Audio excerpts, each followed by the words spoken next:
Chapter 9. For years Dorian Gray could not free himself from the memory of this book. Or perhaps it would be more accurate to say that he never sought to free himself from it. He procured from Paris no less than 5 large paper copies of the first edition, and had them bound in different colours so that they might suit his various moods and the changing fancies of a nature over which he seemed, at times, to have almost entirely lost control. The hero, the wonderful young Parisian, in whom the romantic temperament and the scientific temperament were so strangely blended, became to him a kind of prefiguring type of himself, and indeed the whole book seemed to him to contain the story of his own life, written before he had lived it. In one point he was more fortunate than the book's fantastic hero. He never knew, never indeed had any cause to know, that somewhat grotesque dread of mirrors, and polished metal surfaces, and still water, which came upon the young Parisian so early in his life, and was occasioned by the sudden decay of a beauty that had once, apparently, been so remarkable. It was with an almost cruel joy, and perhaps in nearly every joy, as certainly in every pleasure, cruelty has its place, that he used to read the latter part of the book, with its really tragic, if somewhat over-emphasized account of the sorrow and despair of one who had lost himself what in others, and in the world, he had most valued. He, at any rate, had no cause to fear that. The boyish beauty that had so fascinated Basil Hallward, and many others beside him, seemed to never leave him. Even those who had heard the most evil things against him, and from time to time strange rumours about his mode of life crept through London, and became the chatter of clubs, could not believe anything to his dishonour when they saw him. He had always the look of one who had kept himself unspotted from the world. Men who talked grossly became silent when Dorian Gray entered the room. There was something in the purity of his face that rebuked them. His mere presence seemed to recall to them the innocence that they had tarnished. They wondered how one so charming and graceful as he was could have escaped the stain of an age that was at once sordid and sensuous.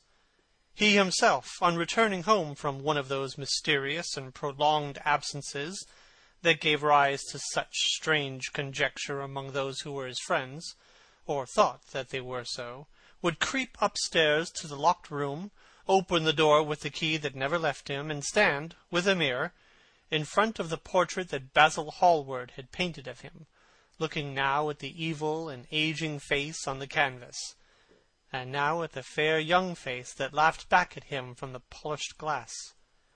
The very sharpness of the contrast used to quicken his sense of pleasure. He grew more and more enamoured of his own beauty, more and more interested in the corruption of his own soul. He would examine with minute care, and often with a monstrous and terrible delight, the hideous lines that seared the wrinkling forehead or crawled around the heavy sensual mouth, wondering sometimes which were the more horrible, the signs of sin or the signs of age. He would place his white hands beside the coarse bloated hands of the picture and smile. He mocked the misshapen body and failing limbs. There were moments, indeed, at night when, lying sleepless in his own delicately scented chamber, or in the sordid room of the little ill-famed tavern near the docks, which, under an assumed name and in disguise, it was his habit to frequent, he would think of the ruin he had brought upon his soul, with a pity that was all the more poignant because it was purely selfish. But moments such as these were rare. The curiosity about life that, many years before, Lord Henry had first stirred in him, as they sat together in the garden of their friend, seemed to increase with gratification. The more he knew, the more he desired to know. He had mad hungers that grew more ravenous as he fed them. Yet he was not really reckless. At any rate, in his relations to society, Once or twice every month during the winter, and on each Wednesday evening while the season lasted, he would throw open to the world his beautiful house, and have the most celebrated musicians of the day to charm his guests with the wonders of their art. His little dinners, in the setting of which Lord Henry always assisted him, were noted as much for the careful selection and placing of those invited, as for the exquisite taste shown in the decoration of the table, with its subtle symphonic arrangements of exotic flowers and embroidered cloths, and antique plate of gold and silver. Indeed, there were many, especially among the very young men, who saw, or fancied that they saw, in Dorian Gray the true realization of a type of which they had often dreamed in Eton or Oxford days. A type that was to combine something of the real culture of the scholar with all the grace and distinction and perfect manner of a citizen of the world. To them he seemed to belong to those whom Dante describes as having sought to make themselves perfect by the worship of beauty. Like Gautier, he was one for whom the visible world existed. And certainly, to him, life itself was the first, the greatest of the arts, and for it all the other arts seemed to be but a preparation. Fashion, by which it is really fantastic, comes for a moment universal, and dandyism, which, in its own way, is an attempt to assert the absolute modernity of beauty, had, of course, their fascination for him.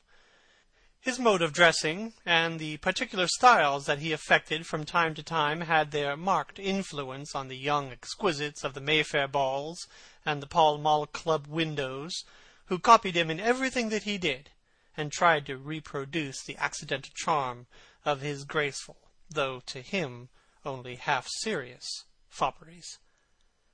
For, while he was but too ready to accept the position that was almost immediately offered to him on his coming of age, and found, indeed, a subtle pleasure in the thought that he might really become to the London of his own day what to imperial Neronian Rome the author of the Satyricon had once been, yet in his inmost heart he desired to be something more than a mere arbiter elegantarium, to be consulted on the wearing of a jewel, or the knotting of a necktie, or the conduct of a cane. He sought to elaborate some new scheme of life that would have its reasoned philosophy and its ordered principles, and find in the spiritualizing of the senses its highest realization. The worship of the senses has often, and with much justice, been decried, men feeling a natural instinct of terror about passions and sensations that seem stronger than ourselves, and that we are conscious of sharing with the less highly organized forms of existence. But it appeared to Dorian Gray that the true nature of the senses had never been understood, and that they remained savage and animal merely because the world had sought to starve them into submission, or to kill them by pain, instead of aiming at making them elements of a new spirituality, of which a fine instinct for beauty was to be the dominant characteristic. As he looked back upon man moving through history, he was haunted by a feeling of loss. So much had been surrendered, and to such little purpose. There had been mad, wilful rejections, monstrous forms of self-torture and self-denial, whose origin was fear, and whose result was a degradation infinitely more terrible than the fancied degradation from which, in their ignorance, they had sought to escape, nature in her wonderful irony driving the anchorite out to herd with the wild animals of the desert, and giving to the hermit the beasts of the field as his companions. Yes, there was to be, as Lord Henry had prophesied, a new hedonism that was to recreate life, and to save it from that harsh, uncomely Puritanism that is having, in our own day, its curious revival. It was to have its service of the intellect, certainly. Yet it was never to accept any theory or system that would involve the sacrifice of any mode of passionate experience. Its aim, indeed, was to be experience itself, and not the fruits of experience, sweet or bitter as they might be. Of the asceticism that deadens the senses, as of the vulgar profligacy that dulls them, it was to know nothing. But it was to teach man to concentrate himself upon the moments of a life that is itself but a moment.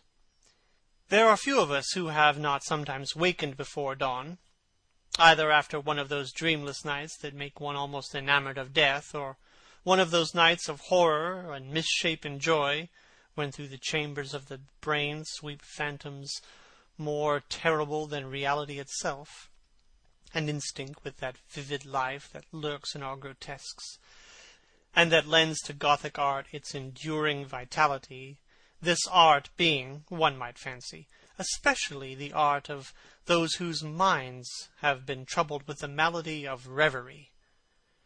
Gradually white fingers creep through the curtains, and they appear to tremble. Black fantastic shadows crawl into the corners of the room and crouch there. Outside there